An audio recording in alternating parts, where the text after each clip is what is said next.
아버지 된 여러분, 내가 여러분에게 이 글을 쓰는 까닭은 여러분이 태초부터 계신 분을 알고 있기 때문입니다. 성경은 아버지 장년들에게 어떤 하고 싶은 말이 있는 것 같아요. 하나님께서 도대체 장년들에게 뭐라고 말하고 싶은지 그 소리를 듣고 싶은 거예요. 그래서 음성을 들으려면 먼저 가던 길을 멈춰요. 예수님께서는 항상 말씀하시기 전에 앉아라. 그 예수님 공통적인 이야기입니다. 앉히사, 앉아라 이렇게 얘기를 하죠. 가던 길을 멈추고 자리에 앉아서 성경의 글자를 읽고 그 글자 속에 나오는 내용에 집중하고 내용에 나오는 의미를 찾아가는 그 과정, 어느 시점에 현존하시는 하나님을 만납니다. 어떤 분들은 이렇게 말을 해요. 목사님 윤영기 설교를 들으면 윤영기 같고, 청년기 얘기 들으면 청년기 같고, 오늘 또 장년기 들으면 장년기 같다, 이렇게 말씀하시는 분들이 많이 있어요. 이건 신앙의 사계절이기 때문에 그래요. 크게도 흐르지만 작게도 흘러가기 때문에 그래요. 나이를 먹기 때문에 그래요. 나이는 많이 먹으나 많으나 적으나 다 1년 12달을 계속 반복해서 12달을 계속 살아가죠. 그러나 그 작은 것이 모여서 인생 전반생, 후반생으로 나누어지는 것이죠. 여러분, 과정과 단계를 잘 익히면 제가 요즘 자주 사용하는 단어로 밝히하는 인도자가 돼요. 오늘 장년기를 살펴볼 텐데, 장년기는 인생 시기 중에서 가장 드라마틱한 변화가 일어나는 시기입니다. 첫 번째는 장년을 상실의 시대라고 말씀을 드리고 싶어요. 장년기의 가장 큰 특징 중에 하나는 체력의 변화입니다. 옛말에 이런 말이 있습니다. 든 자리 몰라도 난 자리 안다 그랬어요. 계속 나쁘면 조금 더 나빠져도 잘 몰라요. 계속 좋으면 조금 더 좋아져도 몰라요. 그런데 장년기는 화려했던 근육과 힘의 날은 사라진다. 근육과 힘은 사라지고 처음으로 내 몸이 달라지고 있다는 것을 느끼는 때입니다. 많이 초라하구나. 장난이 아니었는데 지금은 장난이네. 그래서 처음으로 진지하게 자기 몸을 들여다보는 시기라고 합니다. 그래서 놀라요. 그래서 슬픔이 오기도 하고 상실이 오기도 합니다. 그 전조현상이 갱년기죠. 갱년기는 몇 살부터 몇 살까지 갱년기입니까? 작년부터 죽을 때까지 갱년기입니다. 그때 주도적으로 느끼는 감정이 나는 초라하구나 라고 느낀대요. 두 번째, 경제적 상실. 50을 분기점으로 은퇴를 실제적으로 생각하는 나이입니다. 은퇴하고 5년, 10년 지나면 자연스럽게 받아들이는데 은퇴할 즈음에 굉장히 자기 자신에게 놀라요. 30, 40대는 모든 것을 안으로 들어오는 시기라면 40대 이후부터는 크고 작은 부분에서 마치 모래알처럼 손에서 빠져나가는 상실의 시기입니다. 그리고 장년에 힘이 되는 돈의 힘. 수입의 한계점이 와 있구나라는 걸 실감하는 때입니다.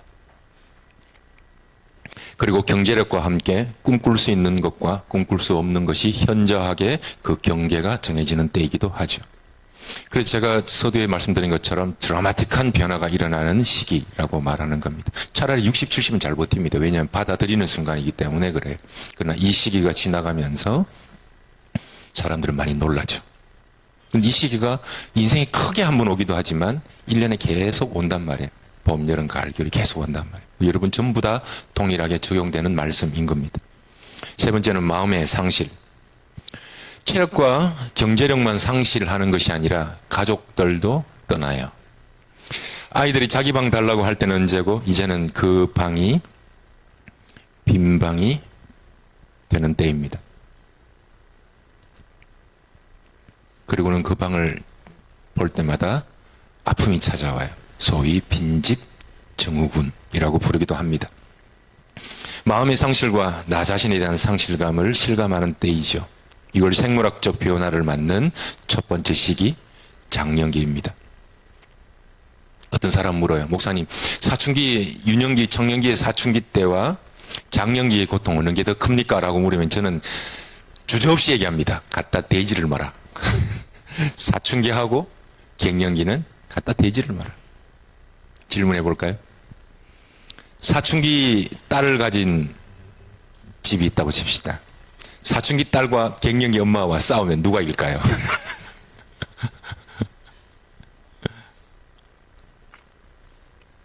사춘기도 힘든 시간이지만 몸도 건강도 기회도 채워가는 아름다운 아픔이라고, 말이 조금 안 맞죠? 아름다운 아픔이라고 말할 수 있다면 갱년기는 모든 것을 잃어가는 시기입니다. 몸도 내 마음대로 안 되고 감정도 조절이 안 돼요. 감정 조절이 잘 안 돼요. 몸도 마음대로 안 움직여요. 사춘기 때 가슴이 뛰면 사랑에 빠진 거지만 갱년기 때, 장년기 때 가슴이 뛰면 뭡니까? 병원에 가야 돼요. 부정맥 의심해 봐야 돼요. 이때는 가슴 뛰면 안 돼요. 상실의 시대이기도 합니다만 트랜지션이라고 말하는데 과도기입니다.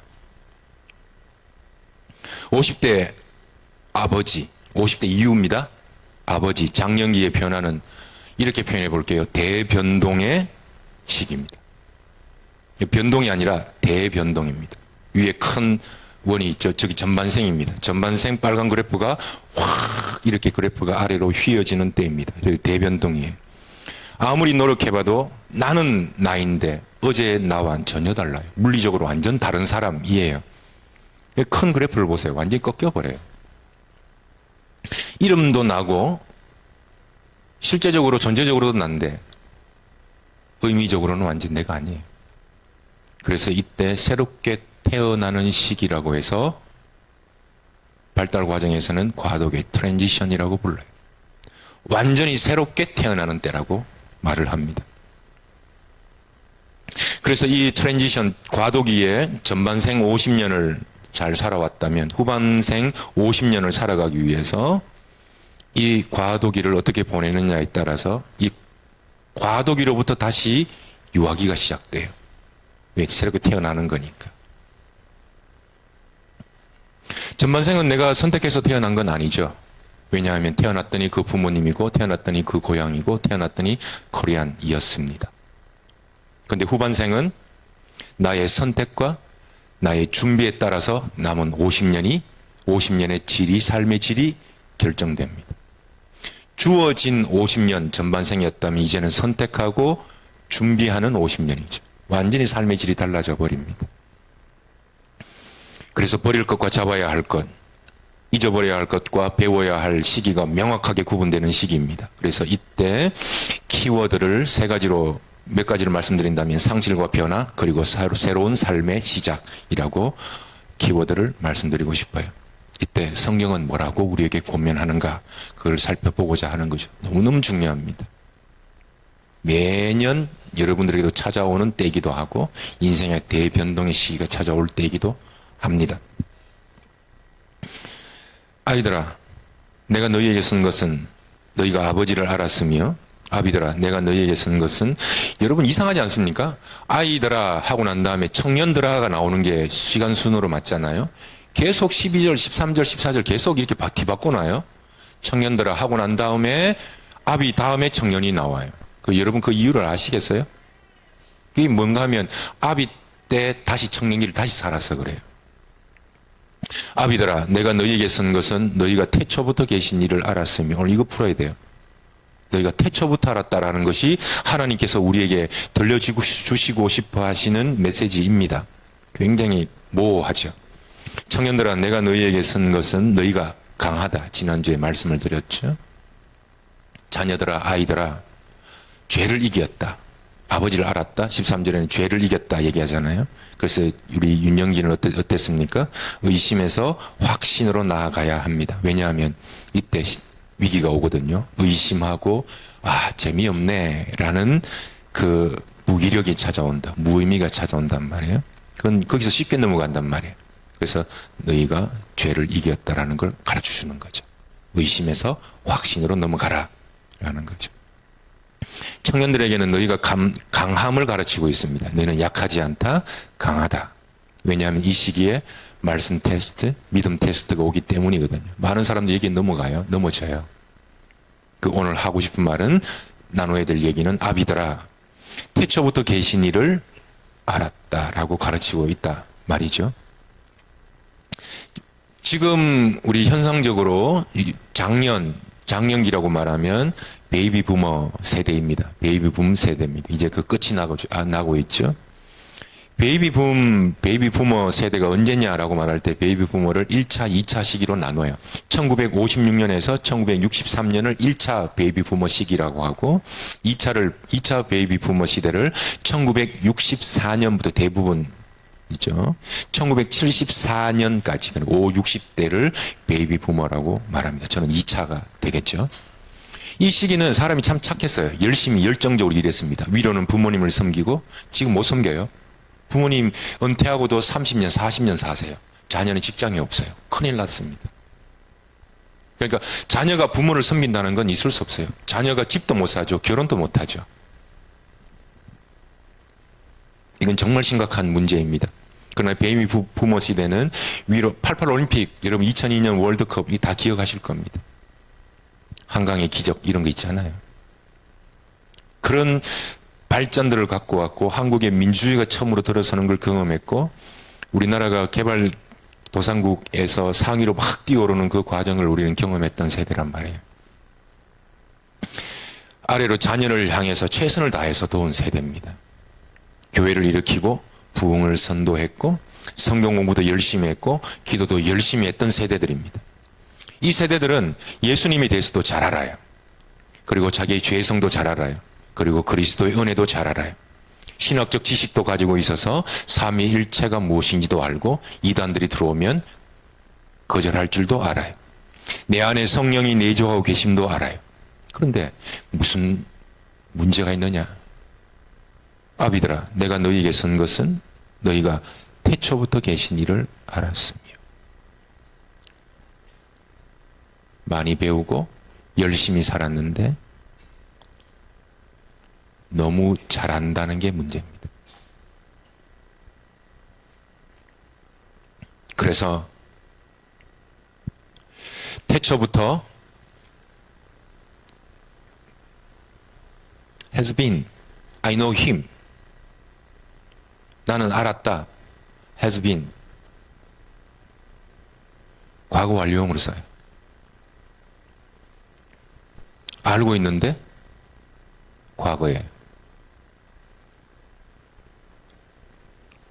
옛날에 하나님은 알고 있지만 지금 내주하시는 하나님에 대해서는 더 이상 배우지 않는 세대입니다. 두 번째, 너무 잘 알고 너무 열심히 살아서 이제는 인생 후반전 다시 시작해야 될 그때에 힘이 쫙 다 빠져버려서 감탄과 열정이 사라져 버린 세대.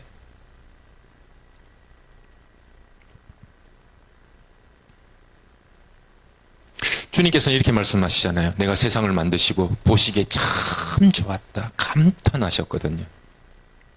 근데 우리의 신앙은 이 신앙의 장년기를 넘어서면서 그 감탄과 열정과 환희를 잃어버렸다.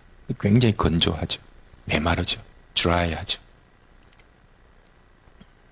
여러분 이런 말이 있습니다. 이보 전진을 위해서 일보 후퇴한다. 여러분 이 과도기에는 휴식이 필요해요. 마냥 쉬는 휴식이 아니라 이 휴식 시간에 인생을 다시 계획하고 말씀과 비전과 영으로서 다시 계획을 잡아야 할 때입니다. 이게 2년이 걸리든 5년이 걸리든 이거 잡기 전에는 함부로 뛰어나가면 안 돼요. 이때 뭘 다시 시작해서 노년기를 쓸쓸하게 망가진 채로 노년기를 맞이하시는 분들이 너무 많습니다. 그리고 그럴 가능성이 너무 많습니다. 무턱대고 덤비면 무조건 껴요. 문제는 반복합니다만 이때 한번 꺾이면 몸도 마음도 망가진 채로 노년기를 맞이하게 된다. 자, 유년기 한번 외워봅시다. 시작. 신앙생활부터 신앙 고백. 여러분 신앙 자체에 대한 회의가 드는 때라 그랬잖아요. 그래서 신앙 고백에 넘어가야 된다 그랬죠. 청년기 시작. 교회 헌신에서 영의 헌신. 그러니까 여러분 말씀과 기도에 헌신하는 겁니다. 청년기는 어느 때라 그랬습니까? 생명 헌신에서 삶의 헌신. 그 생명에 대한 진지한 통찰. 여러분 이때 장년기 때 여러분 보이지 않는 꽃들이 처음으로 보이기 시작합니다. 여러분 이 장년기가 안 되면 꽃이 안 보여요. 처음으로 꽃, 생물 이런데 아름답다로 느끼는 그 에너지가 바뀌는 때거든요. 이 그래프를 보세요. 위에 빨간 유계 그래프, 이제 성공해야지 유계 그래프입니다. 이게 죽고 밑에 파란색 큰 그래프 올라가죠. 이 영성이 막 이게 흐름이에요. 대세예요. 이게 막 생명에 대한 이렇게 올라온단 말이에요. 그러니까 여러분 50대 이후 장년기 이후부터는 생명에 관심이 가요. 생명을 관심 가져야 된다가 아니에요. 그 에너지 젊었을 때는요. 돈에 눈이 확 떠버려요. 말 안 해도 알아요. 근데 이 장년기 이후에는 그것과 함께 생명에 대한 이게 벌써 대세 그 흐름이 바뀌어 버려요. 자, 청년기에 보세요. 교회 헌신에서 영의 헌신이잖아요. 말씀과 기도에 세팅을 하게 되잖아요. 자, 이걸 잘 들으셔야 됩니다. 이 단순히 외우기보다 이론을 좀 배우시면 돼요. 영의 헌신이잖아요. 말씀과 기도를 여러분 삶에 세팅하잖아요. 이게 정말 어렵거든요. 정말 어렵거든요. 삶에 세팅하게 되면 영의 양식을 먹는 거잖아요. 영의 양식을 먹는 것이기 때문에 반드시 영적 힘이 생겨요. 영적인 힘이 생겨요. 작은 그래프 보면은 큰 C 부분에 작은 그래프 6의 이 장년기 때 6의 서역이 확 올라오죠. 6의 서역도 올라옵니다. 그러나 더 큰 대세는 파란 0의 그래프가 더 크게 올라와요. 이게 무슨 말인가 하면 작년 때 내가 다음 노후를 어떻게 준비할까 걱정, 근심, 불안, 두려움이 막 찾아와요. 6의 그래프가 올라가요. 맞아요. 근데 0의 양식을 먹잖아요. 근데 그걸 이겨버려요. 그래서 여러분 작년기 때 여러분 사춘기하고 되지 마라 그랬습니다. 사춘기 때 내가 어떻게 살까, 어떻게 인기 얻을까, 어떻게 좋은 대학 갈까, 이것 때 100배입니다, 100배. 야, 이거 정말 내가 못 살면 우리 가족 망하는데 이런 걸로 들어온다니까. 생존 자체가 어려워지고요. 뛰니까 심장이 힘들고 호흡이 가빠지고 옛날하고 달라지고 경제력은 서서히 끝이 나고 밑에는 차고 올라오고. 이런 시기란 말이에요.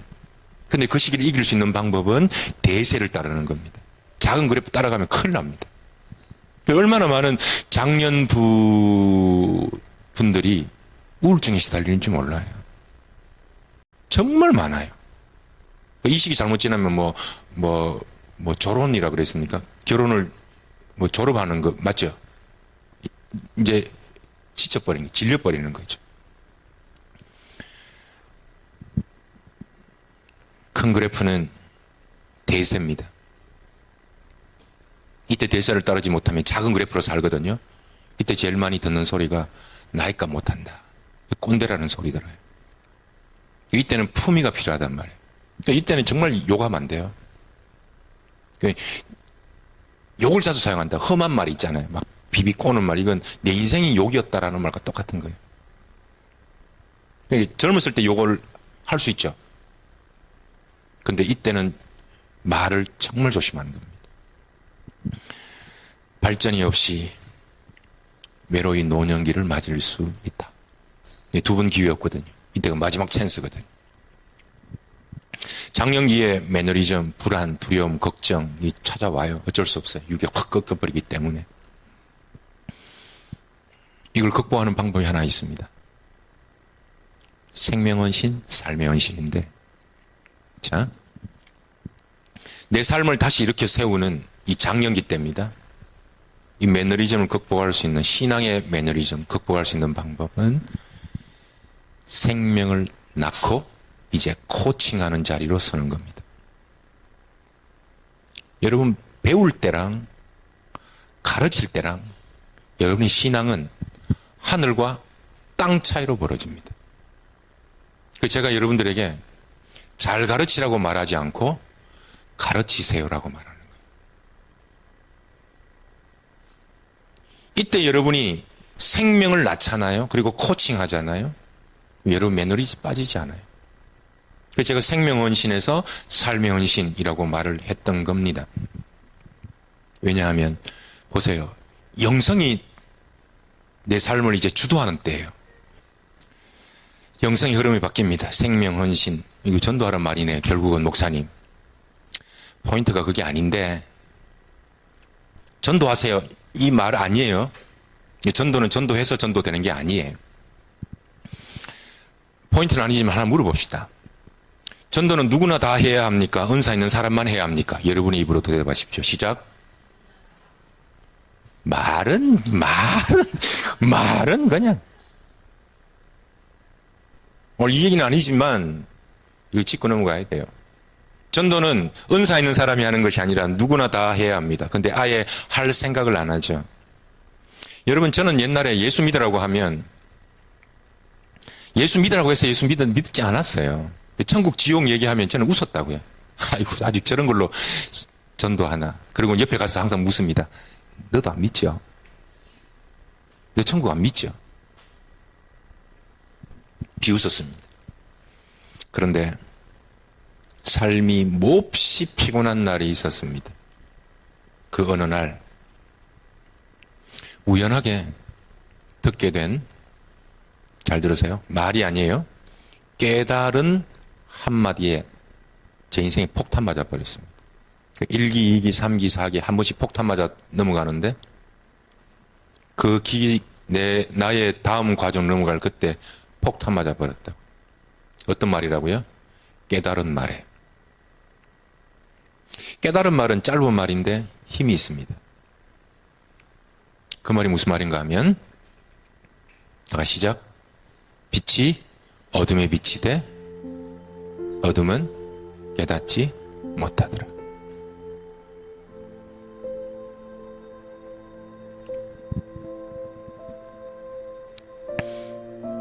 깨달은 말은 짧아도 힘이 있어요. 제게 있어서 예수 믿어라 라는 것 때문에 저는 전도당한 게 아니에요. 저한텐 예수 사건이 허리케인으로 집 삼키는 거 있죠. 삼켜버리는 겁니다. 전도하니까 안 되는 거예요.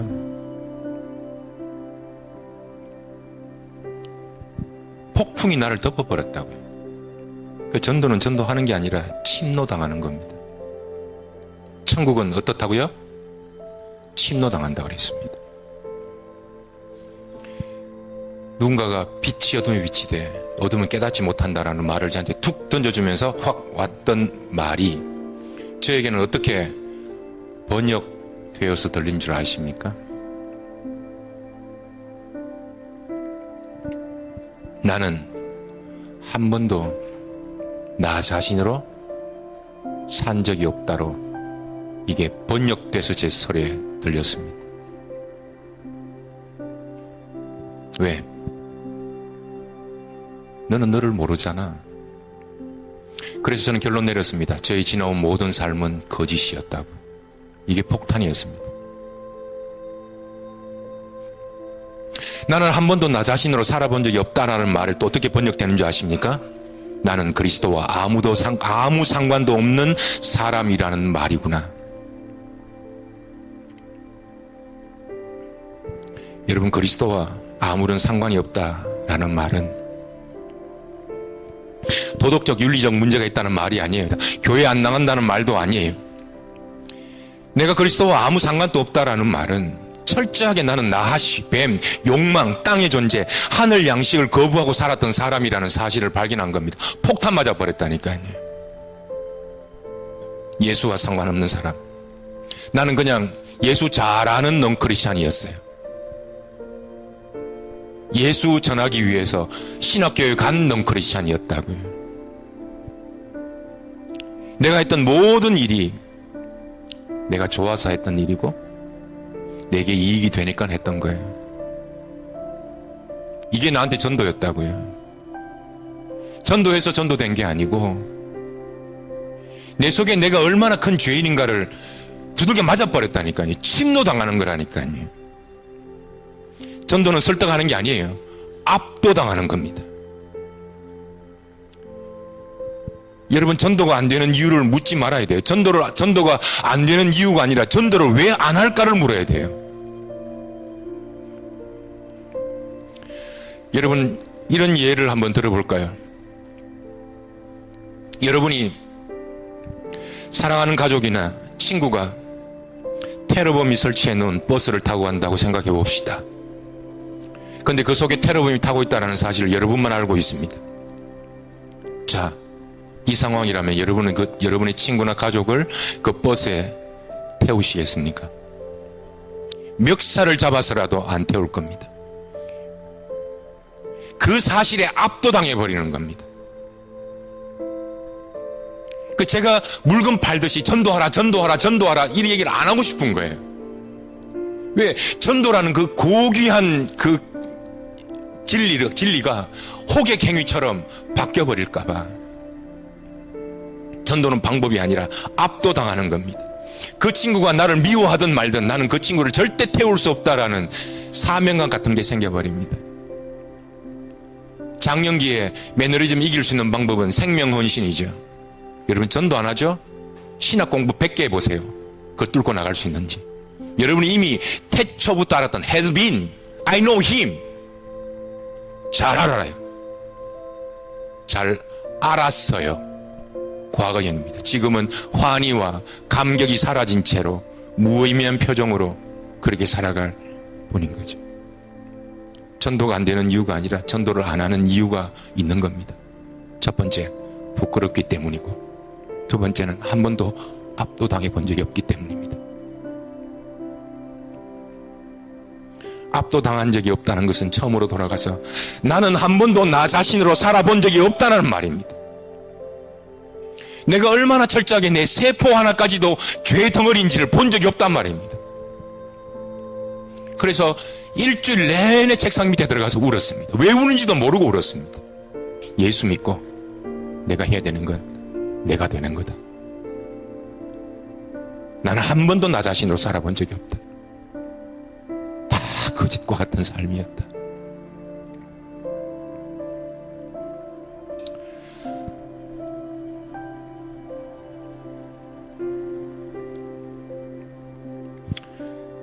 생명의 헌신에서 삶의 헌신은 넘어가요.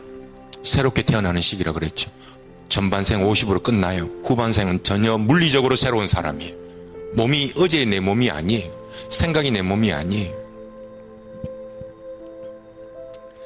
이때 상실과 변화라 그랬죠. 상실로 아파하기보다 남은 50년을 계획하시기를 주님의 이름으로 축복합니다.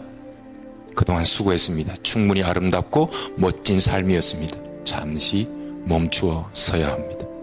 그리고는 거부할 수 없는 대세를 따라야 합니다. 삶의 영이 지배하도록, 영성이 완전히 새롭게 되도록. 나를 살리는 방법은 내 속의 생명이 완전히 압도당하는 생명이, 내가 압도당하고 압도당한 그 복음이, 깨달은 말은 힘이 있습니다. 그래서 먼저 멈추고 자신을 돌아보아야 합니다. 이 50대에 놓아줄 것은 놓아버리고 할 수 없는 건 내버려두고 건널 수 없는 강물은 보내주고 잠시 쉬면서 새로운 대세, 바람이 불잖아요. 바람이 불잖아요. 바람이, 성령의 바람이 불어잖아요.